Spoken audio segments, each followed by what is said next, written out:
Welcome to the VandySports podcast. I am your host, Chris Lee. Our guest today, Seabass of WNWS of Jackson, Tennessee. This episode presented by the Well Coffee House, which is a Nashville area coffee house that provides fresh roast coffee along with house-made pastries, breakfast, and lunch offerings.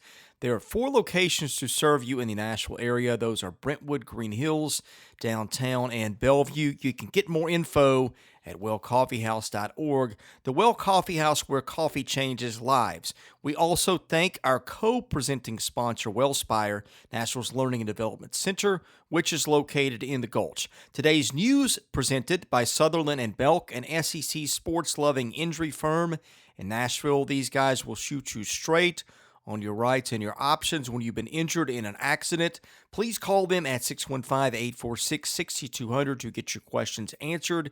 You may also visit them online at sbinjurylaw.com. Vanderbilt has postponed graduation until next year, so students who are planning to walk in May now will not be able to do so. Again, that all due to the coronavirus scare. Our guest line, presented by Boll & Branch, started by Vanderbilt graduates Scott and Missy Tannen. I had no clue how comfortable sheets could be until I got them. They are fair trade certified, meaning they are made under safe conditions by men and women, treated and paid fairly. Try them free for a month. You can return them, but you won't want to. Once you get these sheets, try the mattress, which was voted best mattress of 2018. Go to bollandbranch.com. That is spelled B-O-L-L. Enter the promo code Vandy and get $50 off your first set of sheets. Seabass joins us from WNWS in Jackson, Tennessee, where he is maybe a little bored, but at least alive and well. My friend, it's good to do this with you again. We skipped last week when I was on vacation, but glad you're with us. Hope you're doing well. Hey, welcome back, fat boy. Hope you had a good time, man. Ready to do this podcast thing again. Yeah, I've been working and doing the show from the house. I have a autoimmune disease, ulcerative colitis, and so my immune system is a little bit weaker than others, and I'm fine, but they just wanted to, if I'm a little bit immunocompromised, might as well keep it at the crib, so we're working from the house. My brother has the same thing, and we're on a little bit of a similar situation here, except my wife is a nurse. I think, she's got rheumatoid arthritis, which weakens your immune system, and she's taken a drug for that, but I think there's some complications with that, and I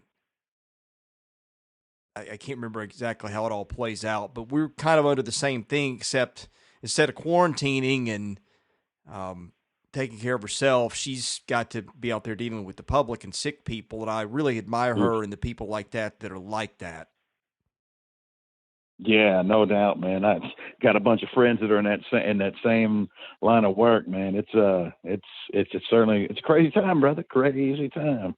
The people that matter, I think, and the ones that I appreciate and respect more aren't the ones that get paid a ton, but it's the truck drivers and the farmers and the teachers, and I guess teachers right now, they're working in a different way, but I have more of an appreciation for those, and of course the nurses and the medical people, I think, than I ever have. Yeah, there's no question about that, man. They're keeping us going, and I tell you what, it may take a while, but I get ready to get back to normal life. How would you like to just be going to spring practice just to cover practice today? How great would that be? On one hand, I think the pause button and the break has been good for me. I mean, this is speaking completely selfishly, okay? I'm not happy that any of this happened for a number of reasons. The first is that people, their health is in jeopardy, the economy has crashed, all those things. But just those things aside, it's been kind of good for me to hit the pause button. I was thinking I really haven't done that in probably 8 or 9 years. So that part is nice. No, the rest of it, again, is not. But what I do regret is just not having anything to cover too. The baseball part is the thing that I think, as the years go on, just from a pure sports standpoint, we're really going to regret not having that season to know what happened. I've talked to Tim Corbin a little bit off the record. I won't share the details of that conversation, but he always has a very good gauge of his team and where things are headed. And when I talked to him, I sensed he was very optimistic about where they were going to be come May and June. and not that he shouldn't have been, but just to hear him say it made me think, man, it would have been great to see how this season played out from the standpoint of covering this. Oh, I know, man.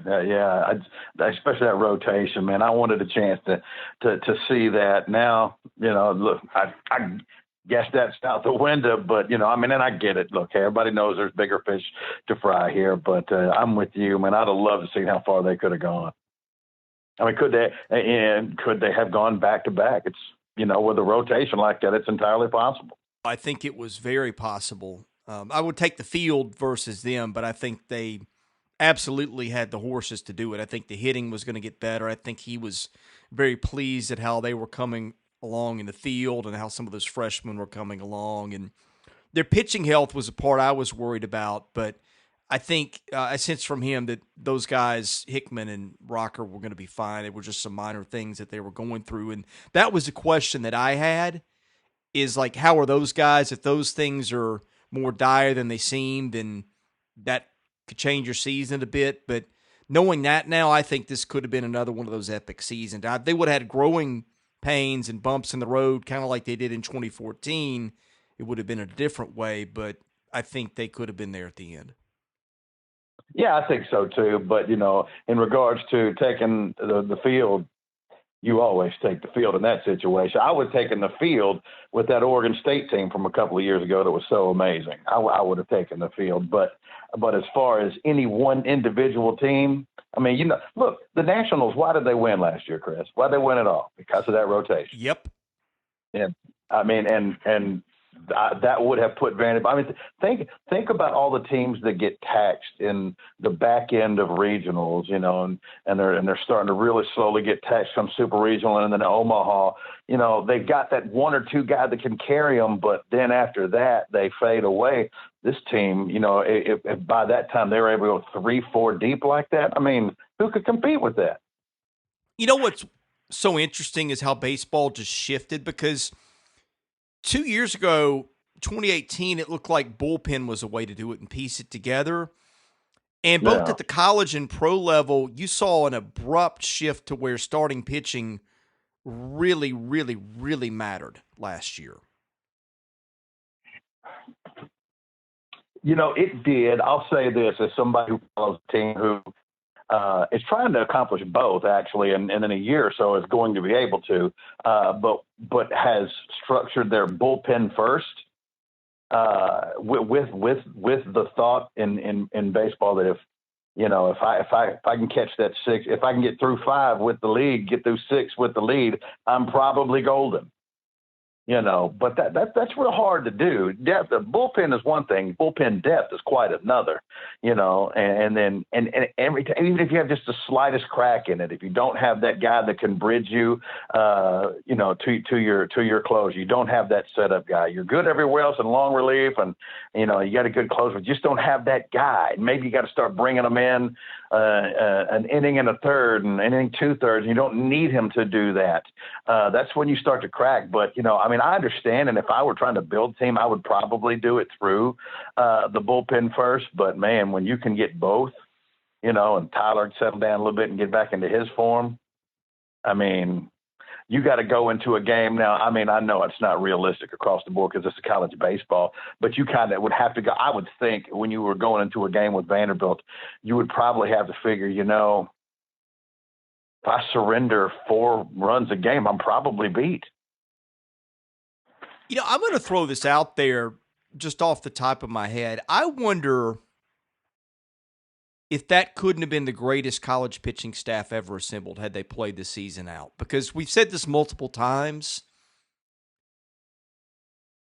With the 4 arms they had, just the 3 in the rotation, or 4 or 5 if you want to throw Leiter in there, you get 20-something innings if you assume you get 2 or 3 from Tyler Brown. You're not going to score many runs off the guys they had in the rotation, whether it's Hickman, Rocker, Leiter, Hickman, Rocker, Eater, whoever it is. They're going to have 3 studs in there at the end and a 4th guy to boot and probably a 5th too.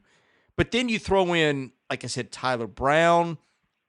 You throw in the guys like Leboke and Doolin and Thomas Schultz, who was a really big surprise.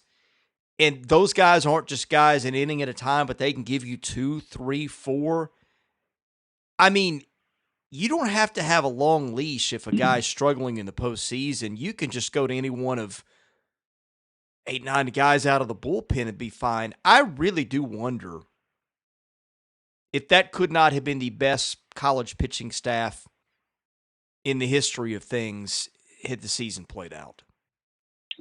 Man, it certainly has to be way, way up there. There was it North Carolina that had such a good rotation, or was it UCLA that had such a good rotation a couple of years ago? That Cole was part of that, if I remember correctly. There were 2 or 3 of them. Was it UCLA, Chris? Is that right? Maybe it was UCLA. They had 6, 7 years ago? They had Garrett Cole and Trevor Bauer. I think they had a decent 3 too. I don't know if it was Adam Plutko or who that was. And they also had a kid, I think, maybe I'm wrong, Dave Berg might have been a couple years later. And if he was, my apologies. But if he was on that team too, they had like that long relief guy too, who's one of the better relievers in college baseball history. Again, I may be off. They may not have been paired together. But yeah, that UCLA staff was pretty special too, and you just couldn't hit Cole or Bauer, and that was it. Yeah, and you think about it, you say, okay, well, what if our freshmen, I know they started out amazingly, but could they, do they wear down a little bit with the rigors of a season? Here's what I would say, and hey, I'm not calling him Kumar because that was special, but was Kumar's season last year, was his first half better, or did he get better as the season went along? I mean, that's a rhetorical question. You already know the answer to it, but I just kind of goes to show that for those special freshmen out there that can handle the long. Plus, think about it. There's not one particular player in this rotation that's, in regards to that starting staff that you'd have to say is all the pressure is on them. You know what I mean, Chris? Let's just say there was no Rock or anybody and it was all incumbent upon Mason Hickman. Well, which a lot of good teams are like that. If Hickman's not pitching well, you've got 2 or 3 others that can take up that slack until he picks it up. There's most teams out there, even the really good ones, they don't have that luxury. Yeah. And I'm looking up the 2013 UCLA roster. That was the year. That was the national championship team. Actually lost 17 games. James Kaprelian was on that team too. He is, I think, a prospect of some stature with the Yankees maybe. I think that's who drafted him. Dave Berg was on that team. I don't know that they were a powerhouse offensively, but again, those arms, what else you need? No doubt. Yes. And so I guess what are we – what would you classify this as? Just no champion? Obviously, we don't get 2 in a row because it didn't happen. But how do they classify that? Just like the season never happened. I guess there's not going to be a champion. I guess they'll just. You have the records what they were, but nobody had really gotten into conference play. So this is all uncharted territory. And speaking of that, is it just me or like the last 6 or 7 years? Does Vanderbilt athletics in general just have an inordinate amount of what ifs that are just kind of laced with something bad, if you know what I mean? What I don't. What do you mean? Well, okay, first of all, you had a potential national championship season wiped out. We've talked about the Donnie Everett thing many times, and I don't want to get into that again, but what could have been there, you go back to basketball and the Darius Garland thing. You go back to 2013 or 2014. I guess it was 2013, the Vandenberg incident and how that changed everything. It just seems like for years, well, and I'll go to another thing. Last fall, there was all this momentum, and Vanderbilt hired Malcolm Turner to see what it can be, and and all of a sudden they just squashed that. It just seems like it has been just one massive momentum shift covering this athletic program after another now for about 7 years running. Well, the only thing that I would say to you is you got to take the advice of the Impressions. Remember Curtis Mayfield of the Impressions? Remember that band? Remember what they said? I don't. Got to keep on pushing. That's what you got to do, man. It's yeah. I mean, I'll say this. It's certainly been interesting, frustrating for sure, but it hasn't been for a lack of stuff going on. And of course, right now, I'd give anything for any of that. To be honest with you, it's been tough. But you know what? Tell you what. Couple things here. First of all,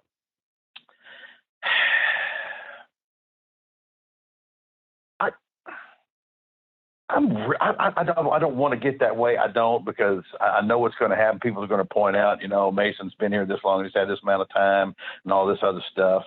But and I know what you're going to say. I've heard this before, but doesn't there just seem to be a little bit of a different vibe with the new coaches and coordinators that have been brought in here? They seem to be recruiting pretty well. Just snagged the number 10 player in the state of Louisiana, who, by the way, my gosh,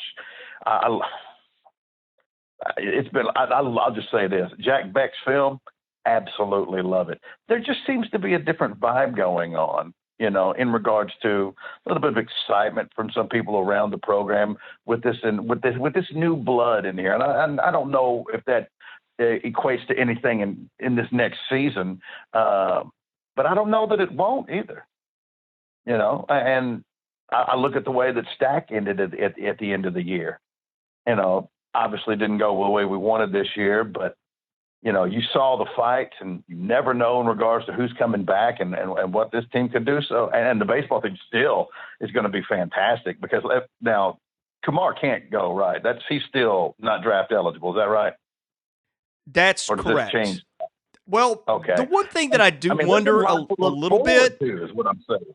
Yeah, the only one, and I don't think this is going to happen. I don't have any evidence. The only thing I wonder is, I wonder if baseball ever gets to the point where you have these guys that have, like you see in bowl games, right, where guys just decide not to play. And that's kind of silly to speculate on at some point.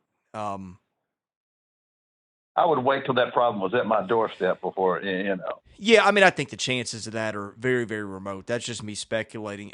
The rest of it, football is just going to be weird because, yeah, they got some momentum in recruiting. I like Ken Seals, but I just don't see any way their season goes well. And then at that point, what do? You bring him back for a 7th year? All I can tell you, bro, is I'm gonna see where we're at.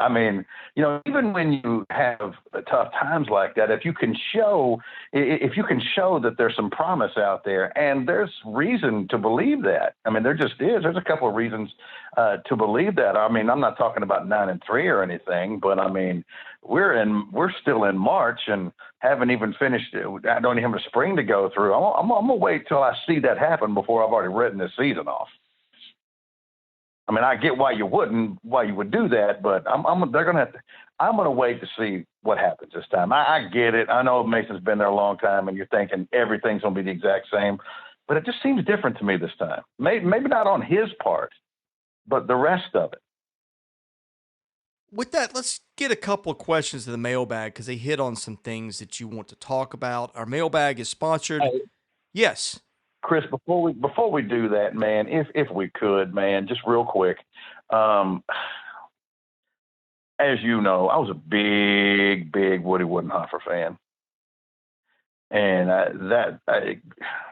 I hated to see the passing of Coach Woodenhofer, man. He was a lot of fun, and when I was first starting out, I got to interview him, Coach, and I told you about this one time, Chris, but. Man, he was just so much fun to talk to. I interviewed him in the very first year that I was doing my show. It was like 20 years ago. And he had just gotten married. And if I remember correctly, it was like to a much younger woman. And I called him up, and I got to talk to him for a little bit. And we were just chit-chatting, and to set up the interview, so he calls me up at the station. We're getting ready to go. He comes on the air, and we're having a big time. We're talking football, cutting up a little bit. And the last question that I asked him, Chris, before we ended the interview, I said, so, Coach, how was the honeymoon? And it was just a simple, how was the honeymoon? Nothing, I wasn't trying to be crazy or anything like that. I asked him, how was the honeymoon? And his answer was so Woody. And so funny, he said, "Well, I'll tell you, it's just like game film. It's just like a scout in a game. I have to go back and watch the film, and I'll let you know later." I Oh, mean, man. how awesome is that? It's a little risque. I get that, but it was our first year, and we just were in the studio and just looked at each other, and just fell out the whole place. That's how he was, man. I loved that. That's one of the greatest. That's one of the greatest answers to an interview that I have ever done in 20 years. I think about that all the time. That's how he was, and that's how I'll remember him. And I hated to see his passing. Yeah, I didn't bring that up. I didn't know if we'd have time with your limited schedule today to get into that and get into the mailbag. I actually am trying to coordinate a podcast with the former player or two that played for him to hit that, and I think that'll be interesting if we can pull it off. Yeah, I'd love to hear that. Woody was my guy, man. I liked him a lot. I'm glad you said that. Actually, that's something I'm going to try to do in the coming months. The one good thing about hitting the pause button on sports is it frees up some time to cover some other things. And one of the subjects I want to get into, or a series of subjects, is basically a rewind and go through particular games or seasons or eras or whatever with some former players and just hear them tell the story in their words. I've got one set up for Monday with Carson Fulmer, and I'm really, really excited about that one. We're going to go through the national title season. And, of course, the 2013 season was special in its own right, and then in 2015, they nearly repeat. I think I've said this before. Carson was my absolute favorite person I've ever covered on this beat. So be able to have him and walk through that time, I think, is going to be a lot of fun. And I'm going to try to do some more of those. Again, the Woodenhofer podcast that I'm trying to put together will be another one, although that was before I covered this. And so I don't have any, I wasn't around for that as a journalist, but that'll be another thing that I'll do. Oh, that'd be great. Wasn't it you and I during a podcast one time we talked about it, of all the Vandy pitchers of all the time, and you needed to give the ball to one player? Didn't we do? Was that you and me? That was the two of us. I think we both said Carson Fulmer. Yeah. I don't know who of all the greats, and there's been a bunch of that's who gets the ball from me. If I need it one time, that's who's getting the ball from me. And to me, that given the names that you can run out from this program, that shouldn't be taken lightly. And to that, I've started what's going to be a pretty exhaustive research project. And I announced this on the site. I'm going to do the VandySports 100, which I'm going to go back and... VandySports 100. You missed this, I guess. It's going to be the 100 greatest players that I've ever covered. And I've started the research on it. I'm probably going to spend several more days before I get to roll it out. But I'm going to go from 100 down to count down the 100 best players I ever covered, really to be judged by the careers they had at Vandy. But Carson might be a candidate for one overall. Now, are you going to make sure that you're able to completely remove anything they've done professionally and strictly base it upon nothing but what they did while they were playing in college? For the most part, yes. Here is where I will make a little bit of an allowance. For instance, in football, like Jay Cutler, we knew he was a really good player, but I think after he was gone, we probably realized more, okay, this guy played in the NFL for 10 or 12 years, so he's got to be that talented.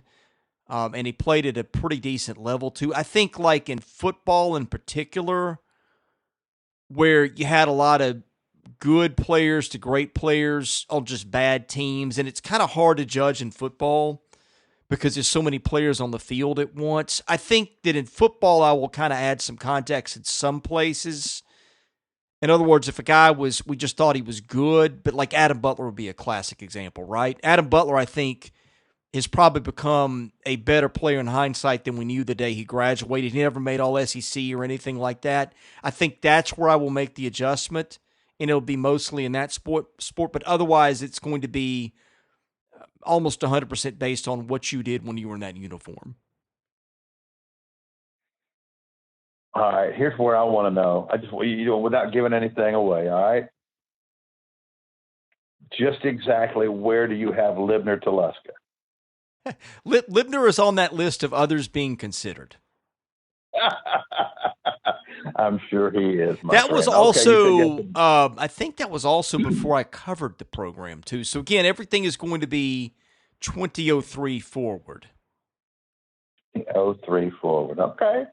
All right. Well, sir, where does Rick Jones falls into that category, right?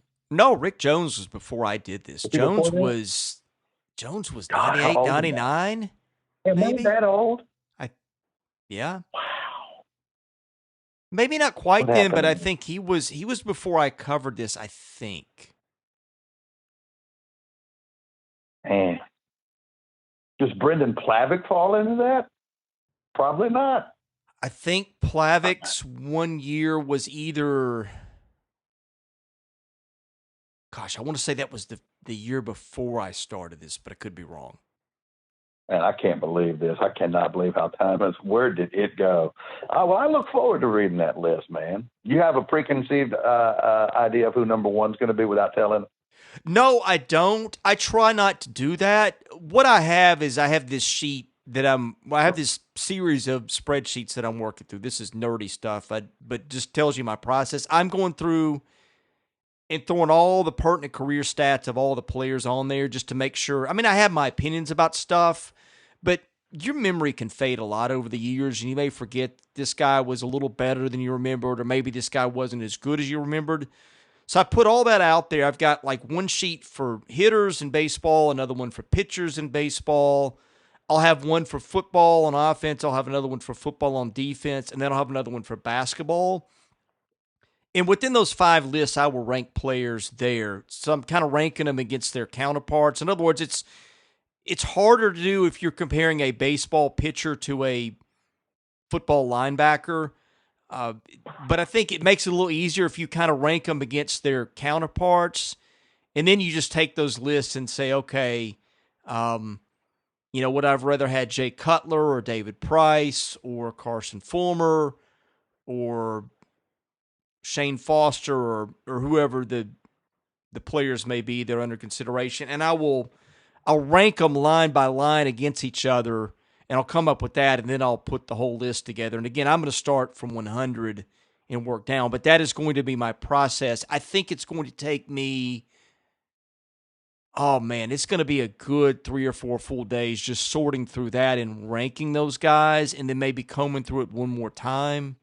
And getting stats for these guys sometimes is really hard, too. You'd be surprised at how hard it is to find some things at times, or how much, you find a year here and then a year there, and you have to piece that all together. What I'm saying is that the grunt work alone right now is a lot to bite off. And once I get done with that is when I'll start my countdown. I'm hoping to do that middle of next week,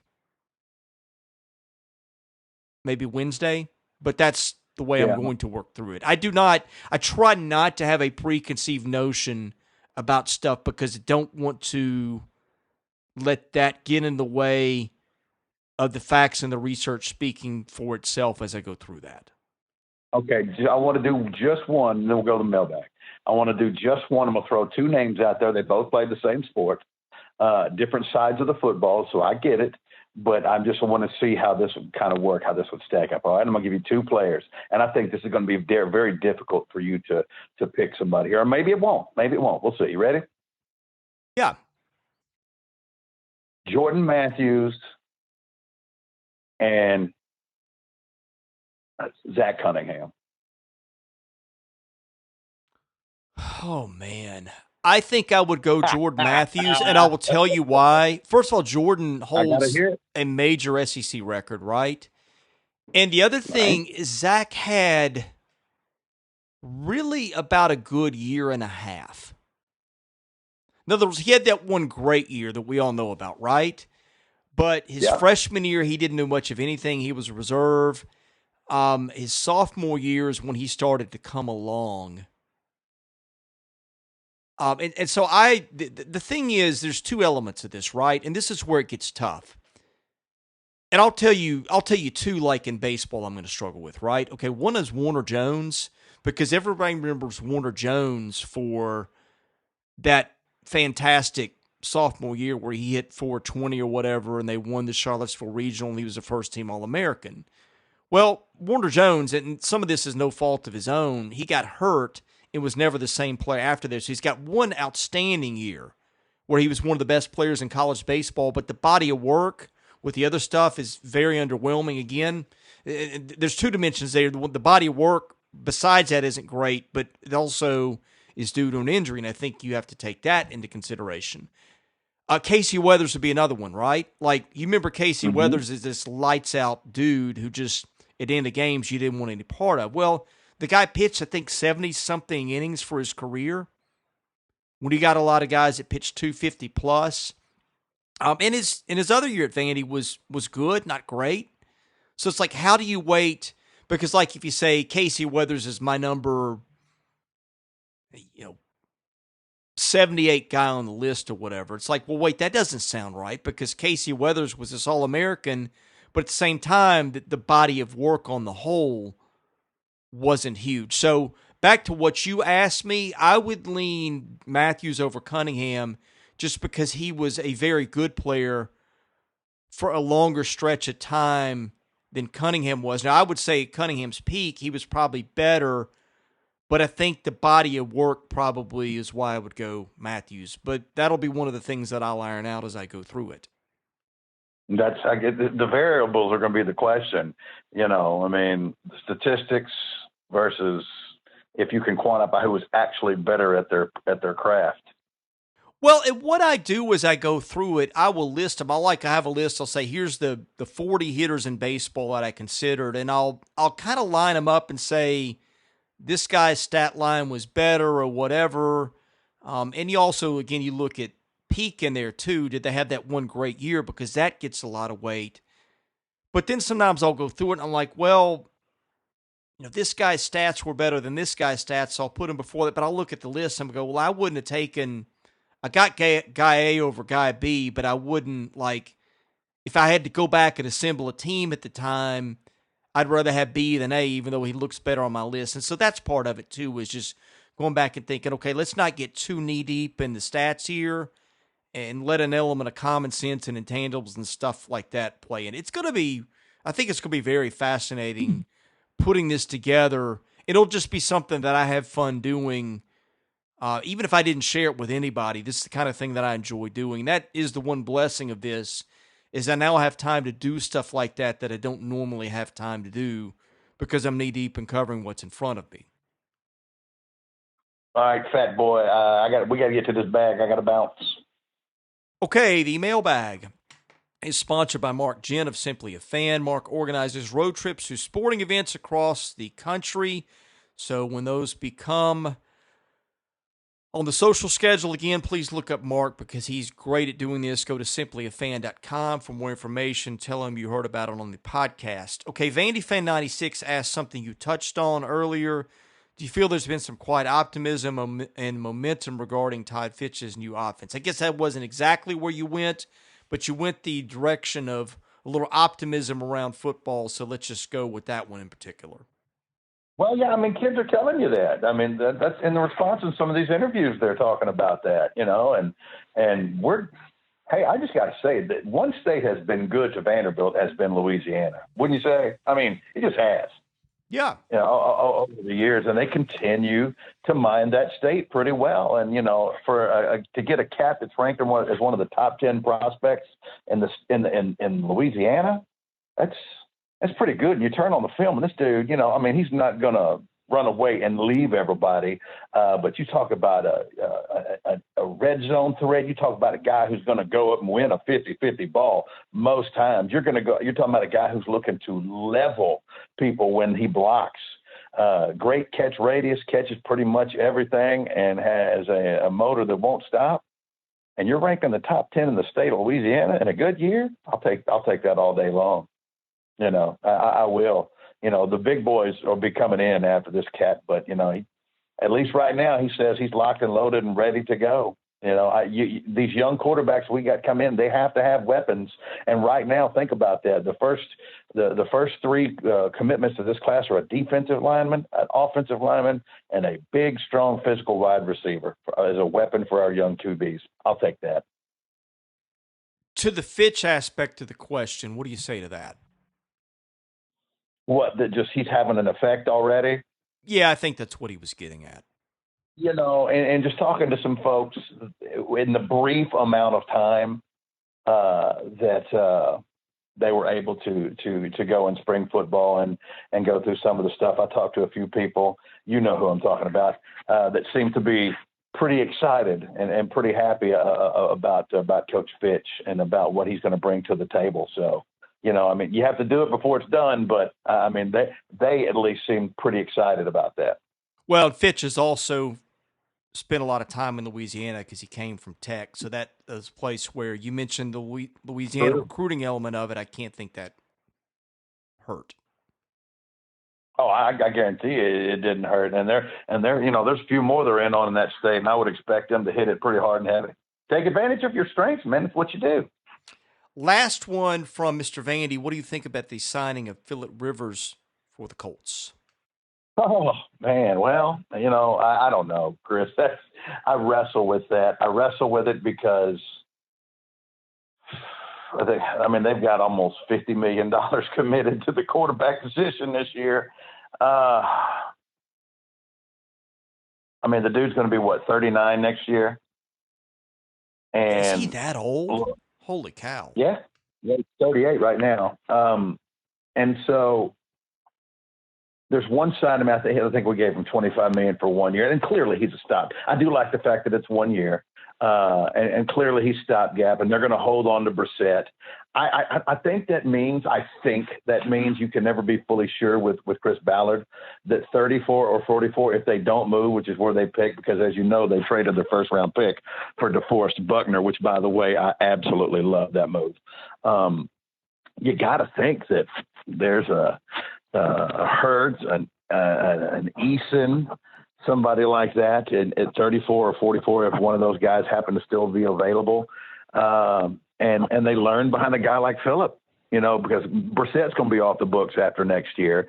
And Phillip Rivers, look, the dude, I keep hearing everybody say, well, the guy had no offensive line, which the part was true.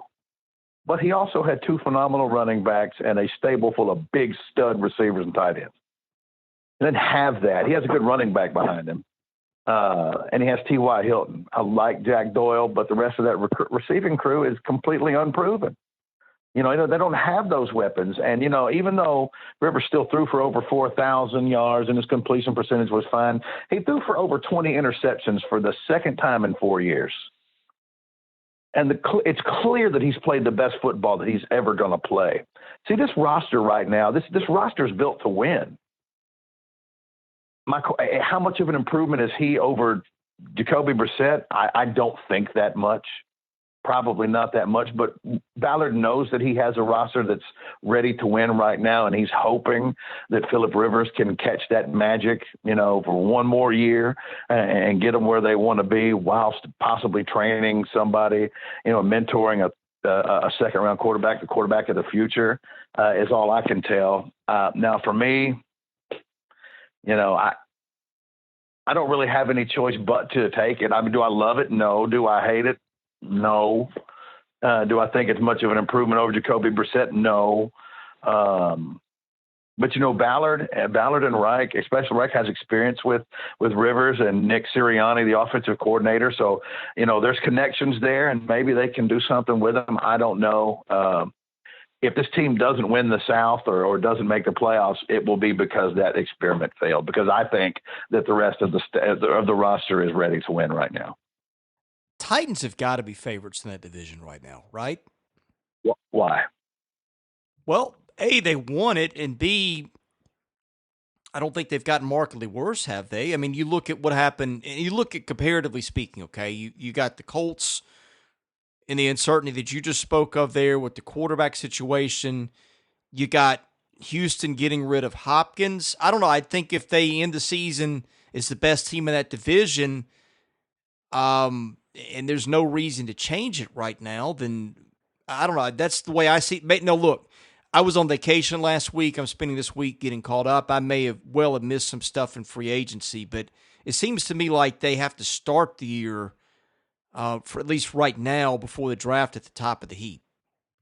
There's only two teams in this division now, Chris, and it's going to be that way for the foreseeable. This comes down, I think, for the next 3-4 years to two teams, and that's it.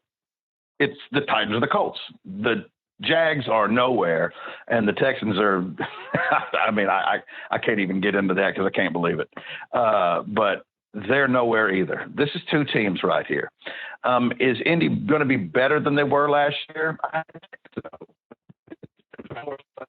I mean, he's a disruptive three technique. I don't see how they can't be marketed. Doesn't improve, then they'll stay about the same, and it'll definitely be the Titans division. But having said that, a couple things here. First of all, you weren't going to be able to keep everybody. I know that. We all knew that. J-Rob was in a tough position as far as that goes. The odd man out was Jack Conklin. You have to replace Jack Conklin. Derrick Henry, at least at the moment, is operating on that tag. You know, we'll see how that goes. I mean, he's a superstar stud. There's no doubt about it. But my question is, how is that handled? The other one that bothered me a little bit, that I mean, I get it. Maybe you're clearing money or whatever. I don't know. But Jarrell Casey, 7th round pick. You know, Jarrell Casey's been one of the heartbeats of that football team for a good bit now, you know, and he still had plenty of good football in him, I felt. And maybe I'm missing something in the equation, and somebody can tell me about it, because I don't really get it. I think what has to happen is they need to get a lot of production from Big Beasley, and if they can get him back to his 2016, Chris, I think it was, when he led the NFL in sacks. I believe so. Get him back to that form. And by the way, I think the Jadeveon Clowney sweepstakes comes down to two teams. I think it's the Indy or Tennessee. I think it's one of those two teams. But the other exception possibly being staying in Seattle. I think one of those two teams is going to get that player, and I think that could make a huge difference for either one of those teams. I have the Titans as the favorite on paper. No question about it. But I also think that they, in their receiving core, Tajay Sharp, as you know, he's gone, which I mean, I don't really consider that too big a loss. But I think for them to have more success this year, somebody not named A.J. Brown is going to have to step up. Corey Davis is going to have to, because I'm sorry, he has done nothing based upon where he was drafted. They need something out of him. It can't just be A.J. Brown, you know, to get that, because you're not going to be able to just run the football forever. You know, and there were a couple games. Look, there were a couple games, and I like Ryan Tannehill. I think that was the right move. There's a couple games that he threw for well over 300 yards, 2 or 3 of those. So they're more than capable of that. But they need somebody, and maybe they can get that done through the draft or whatever, who can step up and help 11 out. Because right now, I'm not afraid of anybody in that receiving core not named A.J. Brown.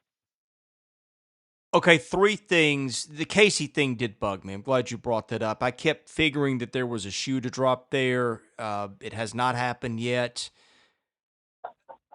I'm presuming they're going to have Derrick Henry next year, so that's part of my assumption. The third thing, I do think you're forgetting Jonnu Smith, because he really flashed at the end of last season. So I think that their passing game's a little more potent than you maybe credit it for, but I say receiving core. Okay, I understand, and he catches a lot of passes. He does. He does. But when Delaney Walker was catching all those passes, were you saying that are you telling me you weren't saying they had a problem with their receiving core because they had Delaney Walker? Well, come on. There's a big difference. They got an A.J. Brown now that they never had then. They do. But Jonnu Smith is not Delaney Walker of 3 or 4 years ago. Though I like him. This will be his 4th year, I think it is, with Tennessee, and I think he's getting progressively better. I don't think he's that caliber. And maybe I'm wrong. Maybe he has a really good year. I just want to see somebody else in that receiving corps step up. And honestly, if I'm truthful, I'm really talking straight to Corey Davis. No, and I think that's fine. I get what you're saying. I do think that Jonnu Smith really flashed some explosive ability in the playoffs. It got me excited. But the Davis thing, you're right. And I mean, who knows?